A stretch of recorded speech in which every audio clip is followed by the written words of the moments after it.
Президенттин басма сөз катчысы Эрбол Султанбаев коңшу жана башка чет мамлекеттерде болуп жаткан окуяларга карата ар кандай чагымчыл билдирүүлөрдү жарыялоодон жана баа берүүдөн карманууга чакырды. Коомдук ишмерлерди, жарандык активисттерди, блогерлерди жана башка активдүү турмуштук позициядагы адамдарды коңшу жана башка чет мамлекеттерде болуп жаткан окуяларга карата ар кандай чагымчыл билдирүүлөрдү жарыялоодон жана баа берүүдөн карманууга чакырабыз.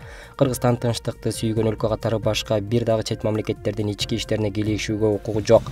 Чет мамлекеттерде болуп жаткан процесстердин баары алардын ички иштери. Ошондуктан биз дагы бир жолу коңшулаш жана башка мамлекеттерде болуп жаткан окуяларга мамлекеттердин ортосундагы ынак коңшулаштыктын принциптерине каршы келген пикирлерди жана баалоолорду жарыялабоону өтүнөбүз, деди ал. Министрлер кабинетинин төрагасы Акылбек Жапаров социалдык экономикалык чакырыктарга ыкчам чара көрүү боюнча антикризистик комитеттин кезектеги жыйынын өткөрдү.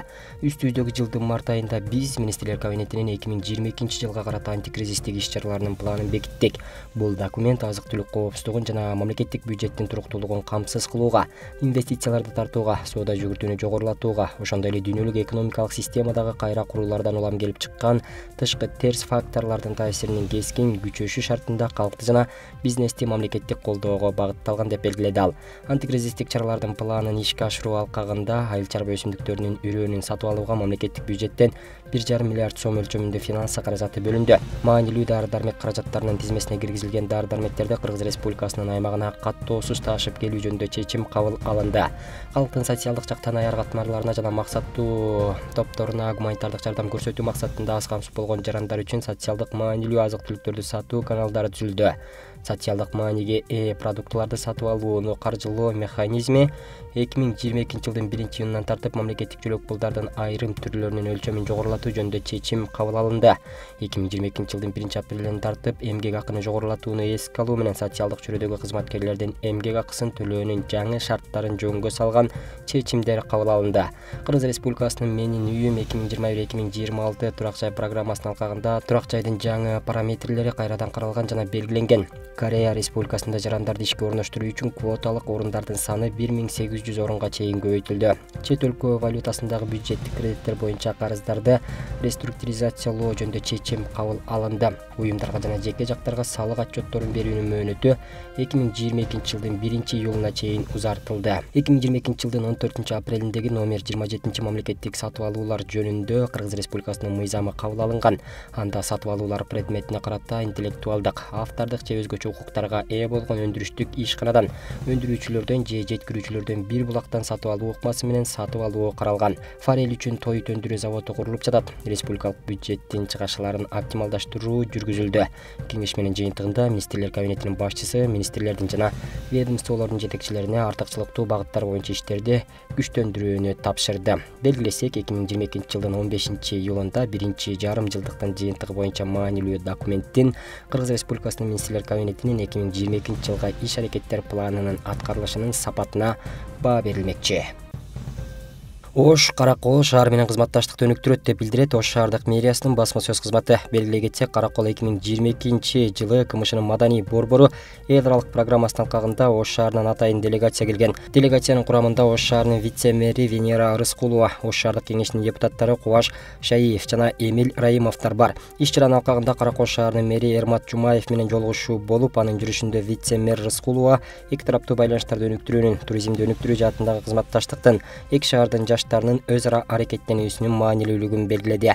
Өз кезинде Жумаев эки тараптуу байланыштарды өнүктүрүү боюнча сунуштарды колдоду. Андан соң Каракол шаарынын тарыхый кооз жерлерине экскурсия менен маданий программа уюштурулду.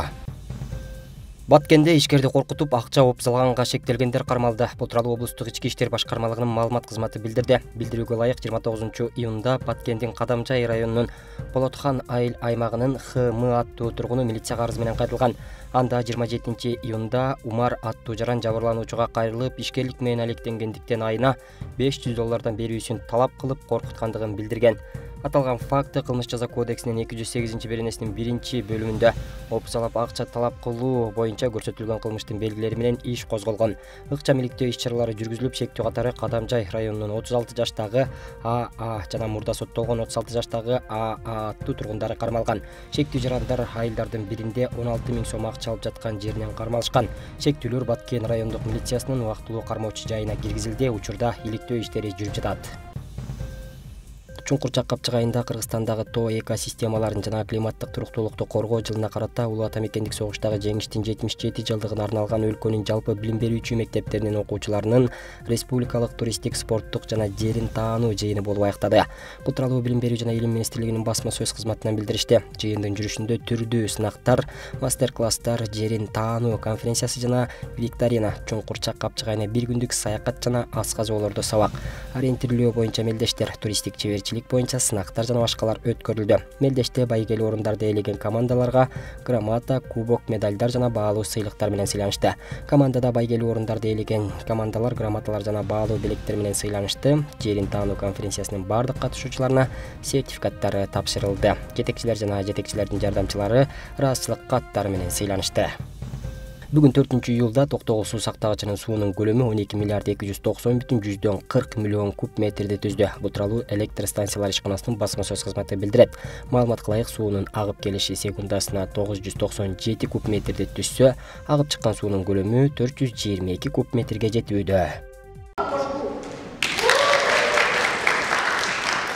Климаттын өзгөрүшү менен изилдөөчүлөр ден соолукка байланыштуу көйгөйлөр көбөйөт деп күтүп жатышат. Дүйнөлүк саламаттыкты сактоо уюмунун маалыматы боюнча, изилдөөчүлөр климаттын өзгөрүшүнүн айрым кесепеттери 2030-2050 жылдар аралыгында жылына болжол менен 250 миңдей өлүмдүн көбөйүшүнө шарт түзөт деп божомолдошот. Мындай билдирүүлөрдөн кийин Кыргызстандын активисттери бул маселеге көңүл кош кароо мүмкүн эмес экендигин айтып, алдын алуу чараларын күчөтүү зарылдыгын белгилешүүдө. Поскольку Кыргызстан является одной из самых уязвимых стран к последствиям изменения климата. Кыргызстан башка өлкөлөргө салыштырмалуу климаттын өзгөрүүсү боюнча туруктуу эмес. Жалпы калктын 56%-ын жаштар түзүп жаткандыктан, алар көпчүлүк болгондуктан биздин өлкөдө эмне болуп жаткандыгынан кабардар болушу керек. Алсак, климат кандай өзгөрүүдө, анын кесепеттери эмнеге алып келет жана жаштардын салымы тууралуу талкуулашса, өзгөрүү жаратышса деген пикир. Могут начать принимать участие в принятии экологически значимых решениях. Климаттын өзгөрүшүнүн кесепеттери жөнүндө тынчсыздануу кээ бир адамдарда тынчсызданууну же үмүттү күчөтүшү мүмкүн. Жаштардын бул маселеге үн катып, климаттын өзгөрүшү адамдын ден соолугуна алып келүүчү негизги тобокелчиликтерди карап чыгып, анын кесепеттеринен кимдир көбүрөөк тобокелге салынышы мүмкүн экендигин талкуулаган иш-чара Ош шаарында өттү. Ага Ош, Жалал Абад жана Баткен областарынын активдүү жаштары катышты. Жаштарды өнүктүрүү ошол кругозор, мындай айтканда ошол маалыматты ошол жайуу, ошол климат жөнүндө кандай көйгөйлөр болуп жатат, ошо Кыргызстанда ошо баардыгын элдер билсин, жаштар билсин, ошого катышсын, ошого мындай бир салымын кошсун жана ошол келечекте ошол жаш муундар ушундай бир нерсени билсин, өнүксүн, жаш нерселерди үйрөнсүн деп жатат. Ушундай. Кызылга барганда биз бул жашыл климатты колдонушубуз биринчиден бул өзүбүздүн жердештерибизге, анан өзүбүздүн тең туштарыбызга ушуну түшүндүрүп айтып беребиз. Элге таратабыз, кандай кылсак туура болот, кандай кылууга тыюу салынат, ошолорду айтып, өзүбүздүн аң сезимибизди дагы деле күчөтүп баштайбыз. Климаттык той квиз викториналык иш-чарасында климаттын өзгөрүшүн чечүү, ден соолукка келтирген кесепеттерин жана ошондой эле ага чектөөгө жардам бере тургандыгын, климаттын өзгөрүшү курчап турган айлана чөйрөдө жаатындагы көптөгөн долбоорлор жашоону жакшыртууга багытталган иш-чараларды камтылганы менен конкреттүү түрдө жасалган иштер азчылыкты түзө тургандыгы белгиленди. На реальных примерах в пилотных местных сообществах показать, каким образом можно адаптировать. Биз реалдуу түрдө жергиликтүү коомчулуктун деңгээлинде климаттын өзгөрүүлөрүнө кантип туруктуулукту сактап калса, ошол тажрыйбаны көрсөтүп башкаларга жайылтайлы деп жатабыз. Бизде 6 тажрыйбаны жергиликтүү жамааттарда ишке ашырабыз. Бүгүн 10 команда климаттык квиз тойдун алкагында бири-бири менен таанышып, өздөрүнүн сунуштарын айтып, ортодо талкууга салышат.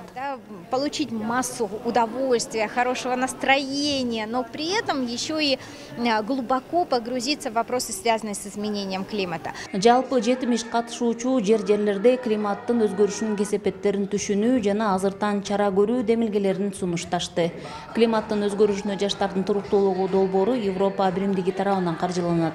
Норвегиянын жаратылышты коргоо коомунун жалпы координациялоосунун алдында биоэкологиялык кыймылы жана глобалдык жергиликтүү маалымат өнөктөштүгү Глиппе өкмөт уюму менен биргеликте иш алып барууда. Гүлжан Ажиматова, Бектур Калыбек уулу, Ош шаары.